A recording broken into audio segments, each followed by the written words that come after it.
নিরাশ হইনি হে প্রভু। যতই কষ্টে থাকি, যতই বিপদের ঘূর্ণিতে আটকে যাই, তবু আমার হৃদয় কখনো আশা হারায় না। কারণ আমি জানি তুমি আছো, তুমি শুনছো, তুমি জানো।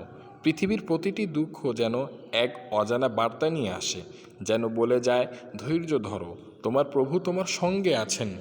জীবনের পথে অনেক বাধা এসেছে, রোগ, দারিদ্র্য, অপমান, একাকিত্ব, দুর্বলতা, সব কিছুই যেন আমাকে ভেঙে দিতে চেয়েছে। মানুষ কখনো তুচ্ছ ভেবেছে, কেউ উপহাস করেছে, কেউ দূরে সরে গিয়েছে, কিন্তু আমি জানতাম এক শক্তি আছে যিনি আমাকে কখনো তুচ্ছ মনে করেন না, যিনি আমার অশ্রু দেখেন, আমার নিঃশব্দ কণ্ঠ শুনে নেন। তিনি আমার প্রভু, আমার রব। কারণ আল্লাহ সুবহানাহু ওয়া তাআলা কোরআনে ইরশাদ করেছেন, ওয়ালা তাইআসু মির রাউহিল্লাহ ইন্নাহু লা ইয়াইআসু মির রাউহিল্লাহ ইল্লাল কওমুল কাফিরুন।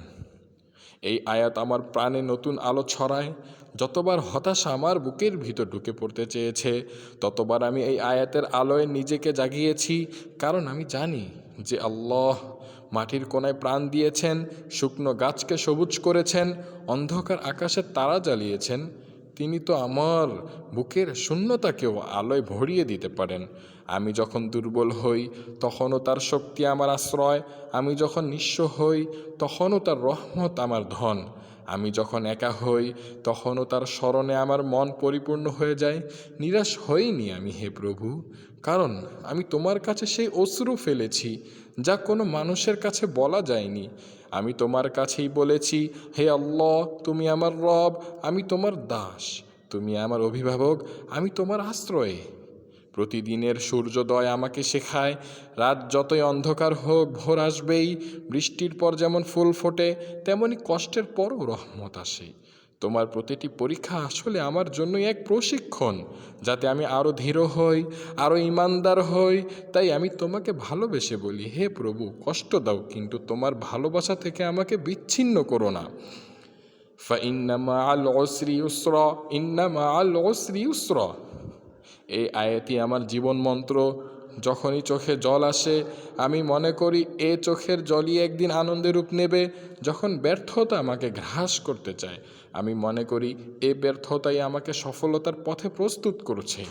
মানুষ যখন আমাকে অবহেলা করে, আমি হাসি, কারণ জানি তোমার দরবারে আমি অবহেলিত নই।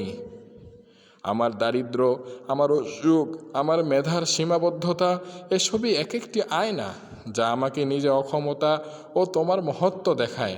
আমি বুঝি আমি কিছুই না, কিন্তু তোমার দয়া ছাড়া কিছুই হতে পারতাম না। পৃথিবীর মানুষ যদি আমায় ভুলে যায়, তবু আমি জানি তুমি আমায় কখনো ভুলোনি, কখনো ভুলবে না। রাতের শেষ প্রহরে সবাই যখন ঘুমিয়ে থাকে, আমি নিঃশব্দে তোমার সামনে দাঁড়িয়ে যাই। চারপাশে নীরবতা, কেবল চোখের কোণে জমে থাকা জল। আমি বলি, হে আল্লাহ, আমি জানি না কেন তুমি আমাকে এত পরীক্ষা দাও, কিন্তু আমি জানি তুমি ছাড়া কেউ এ পরীক্ষার ফল দিতে পারবে না। সেই একাকিত্বের মুহূর্তেই আমি সবচেয়ে বেশি তোমার উপস্থিতি অনুভব করি। জীবনের প্রতিটি বিপদে আমি তোমার দরবারে আশ্রয় নিয়েছি। যখন কেউ সান্ত্বনা দেয়নি, তুমি দিয়েছ। যখন দুনিয়া মুখ ফিরিয়ে নিয়েছে, তুমি বলেছ আমি তোমার জন্য যথেষ্ট। তখন আমার বুকের ভিতর এক সান্ত্বনা বৃষ্টি নামে, যা কোনো ভাষায় প্রকাশ করা যায় না।